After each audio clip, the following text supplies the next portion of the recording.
Magandang umaga, ngayon po ay araw ng Biyernes, December 13, 2024. Update po muli sa lagay ng panahon. Ayon sa pag-asa sa kasalukuyan, Northeast Monsoon o amihan ang nakakaapekto sa Northern Luzon at Central Luzon. Intertropical Convergence Zone naman ang nakakaapekto sa Mindanao.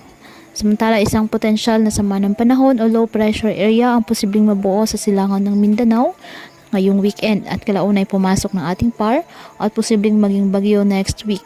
Sa ngayon hindi pa malinaw kung saan ito direktang tatama, ngunit posible itong maapektuhan ang Mindanao, Visayas at Southern Luzon na posible pong magdulot ng masungit na lagay ng panahon sa susunod na linggo. Posible pa rin po na mabago ang mga nasabing forecast kaya patuloy lamang tayo na magantabay ng iba nating weather updates at sa updates ng pag-asa.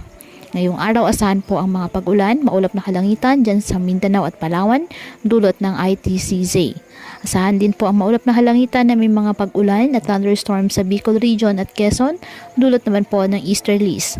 At apektado po ng amihan, kaya asahan po ang maulap na kalangitan na may mga pag-ulan ang Cagayan Valley, Apayao, Kalinga, Mountain Province at Ifugao.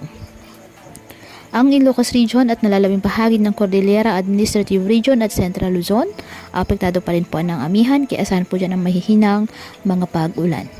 Habang ang Metro Manila at nalalabing bahagi ng bansa, asahan po ang bahagyang maulap hanggang sa maulap na halangitan with isolated rain showers or thunderstorms, dulot po ng easterlies.